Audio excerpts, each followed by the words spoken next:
The Baha'i House of Worship in Wilmette, Illinois, or Chicago Baha'i Temple, is a Baha'i temple.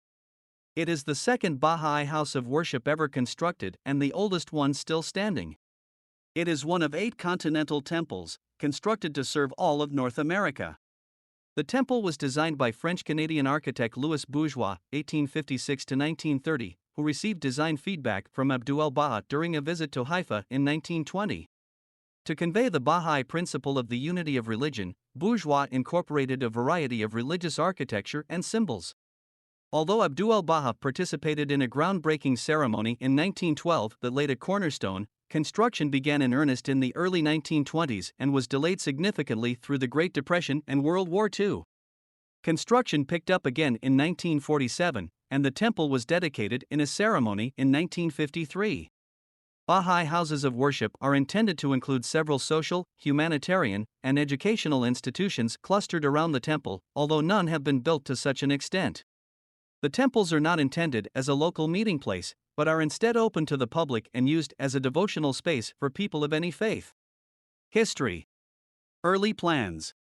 In 1903, a small group of Baha'is in downtown Chicago first discussed the idea of a Baha'i house of worship in the Chicago area.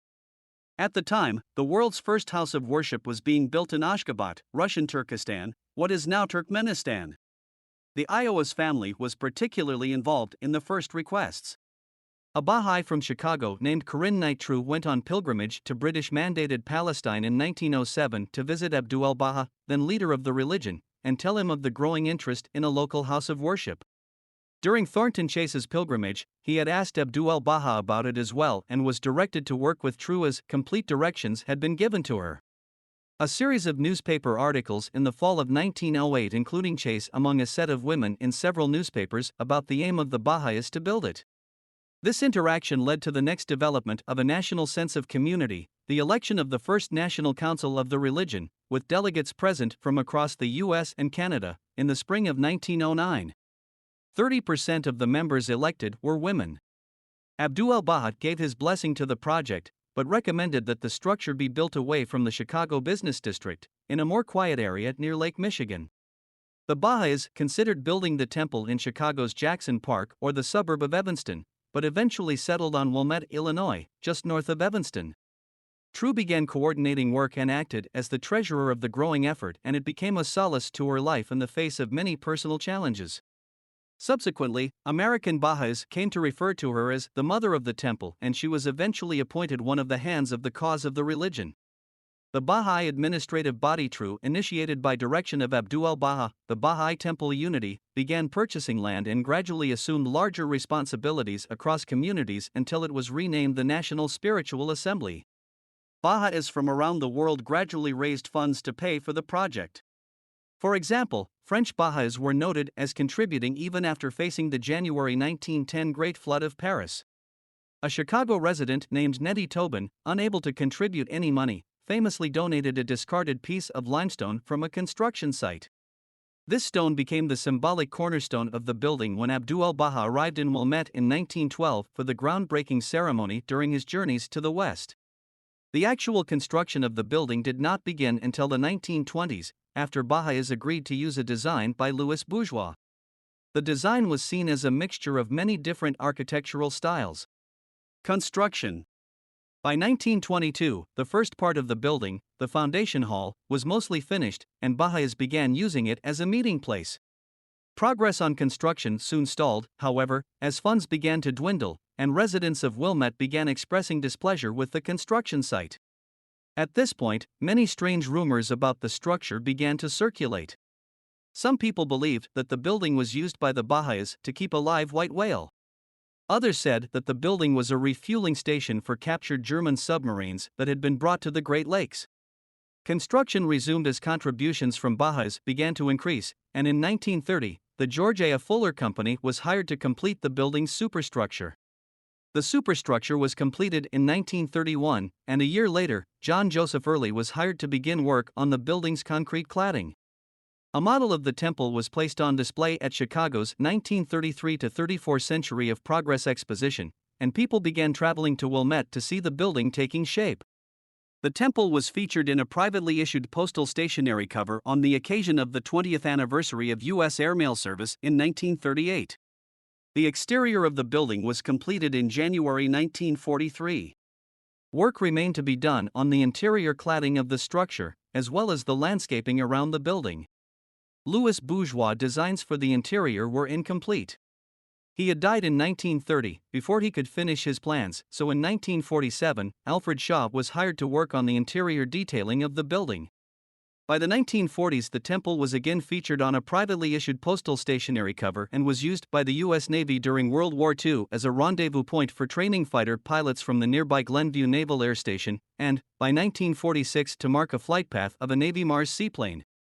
A plan for the building's gardens was approved in 1951, based on a design by Hilbert E. Dahl. Dedication and afterwards. The temple was finally dedicated on May 2, 1953.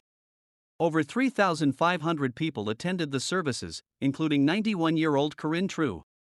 Rohigi Khanum, the wife of Shoghi Effendi, head of the religion after the death of Abdul Baha, read a prayer at the dedication.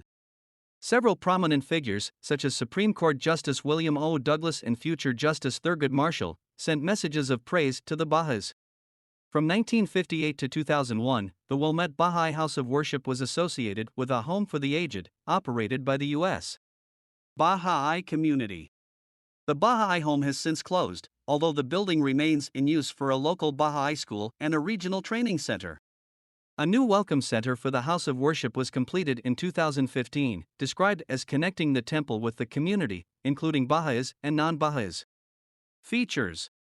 The House of Worship is a domed structure surrounded by gardens and fountains on a 6.97-acre, 2.82 hectares, plot of land. The space between the floor of the auditorium and the ceiling of the dome measures 138 feet, 42 meters, high, and the interior of the dome is 72 feet, 22 meters in diameter. The auditorium seats 1,191 people. Since 9 is the last number in the decimal system, Baha'is believe it symbolizes perfection and completion. 9 is also the value of the word Baha, Arabic for glory, in Al-Shari numerology. Thus, many elements of the building occur in groups of 9. For example, there are 9 entrances to the auditorium, 9 interior alcoves, 9 dome sections, and 9 fountains in the garden area. The cladding of the building is composed of a concrete mixture of Portland cement and 2 types of quartz. Many intricate details are carved into the concrete. Various writings of Baha'u'llah, the founder of the religion, are inscribed above the building entrances and inside the interior alcoves. Symbols of many religions, such as the Christian cross, the Star of David, and the Star and Crescent, can be found in each exterior pillar. The pillars are also decorated with a symbol used by Hindus and Buddhists in the form of a swastika. At the top of each pillar is a 9-pointed star, symbolizing the Baha'i faith. Inside the center of the dome ceiling, one can see an Arabic inscription. This is a Baha'i symbol called the greatest name. The script translates as, O thou glory of glories. The secretary of Shoghi Effendi, writing on his behalf, explained, by greatest name is meant that Baha'u'llah has appeared in God's greatest name, in other words, that he is the supreme manifestation of God. Architect Louis Bourgeois' former studio sits across the street from the House of Worship at 536 Sheridan Road. Recognition. In 1978, the House of Worship was added to the National Register of Historic Places. The building has become a popular destination for tourists, and the Illinois Office of Tourism has named it one of the 7 wonders of Illinois. In 2012, the Baha'i community of the United States celebrated the 100 years of the Temple Cornerstone dedication. In celebration of the 2018 Illinois Bicentennial, the Baha'i House of Worship was selected as one of the Illinois 200 Great Places by the American Institute of Architects Illinois Component, AIA Illinois, and was recognized by USA Today Travel Magazine as one of AIA Illinois' selections for Illinois 25 must-see places. In 2019, a photo of the Wilmette Baha'i House of Worship was among the 15 winners of the annual International Wiki Loves Monuments Photo Contest.